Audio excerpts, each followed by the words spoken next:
This is Randy. Hope you're doing great. Welcome to this edition of E3 Minutes for Life. I'm sitting here at a boring place today. I'm sitting at my desk. I enjoy being here, but not everybody's going to find this as exciting as somewhere in Europe or a big city in America or national park or whatever. But I wanted to talk about kind of where we are in the year right now. Welcome to October. Welcome to the fall. Welcome to finally cooler weather. It's been a very hot summer. And I was working in my yard. I'm actually recording this on a Monday. I was working in my yard this weekend, and I mowed the grass at a different height. And it's time for me to change the watering pattern for my sprinkler system. And the cooler weather is coming, which means my backyard is a different kind of grass than my front yard. My backyard will stop growing pretty soon and go dormant.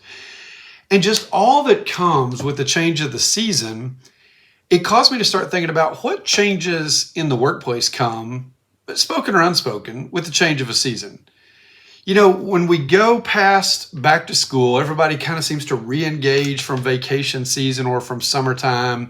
We kind of start into the fall. We get into fourth quarter where there's pressure on to hit numeric goals, revenue goals, profit goals, whatever the case may be. We're trying to finish projects that have been on the calendar all year.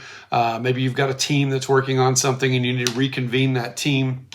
But I would also encourage you to look at how your brain works when you have a change of the season like this. And we're approaching time change that will be coming up fairly soon. And I think it affects us maybe more than we consciously realize. So I would just ask you to kind of reevaluate your time management, your time budgeting, the way you've got your day set up or your week set up, the way that you're dissecting that.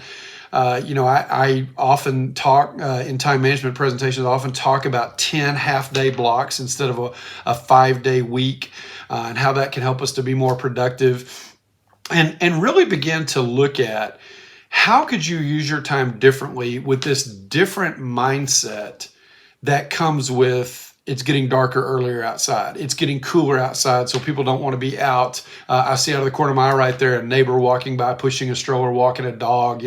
We don't have as much of that, so we're having to go to the gym instead of walking in the neighborhood. Maybe it takes a little bit more time. Whatever it is in your rhythms of life that change with this time of year, I would just encourage you to be intentional, be purposeful about that. Sit down and look at your time budget going forward, maybe for the next 3 months. I'm big on windows of time. So what could you do between now and Thanksgiving? What can you do between Thanksgiving and Christmas to finish that up?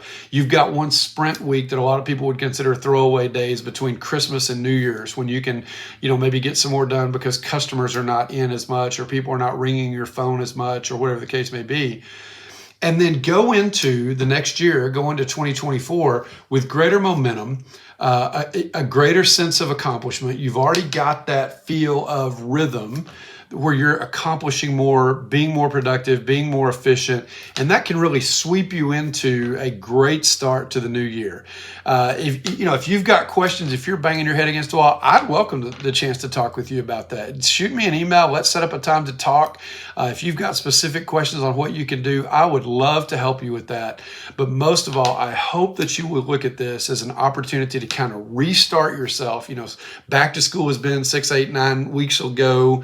It's still a while before the end of the year. Let's don't lose momentum in this time of the year when things begin to get busy and we kind of tend to go inside into the house and hibernate a little bit during the wintertime. Hope this has been encouraging to you. Again, I'd love to talk with you about this or hear what's working for you and to see how I can help you with it. And I hope you'll join us next time on E3 Minutes for Life. Thanks very much. Have a great day. Bye-bye.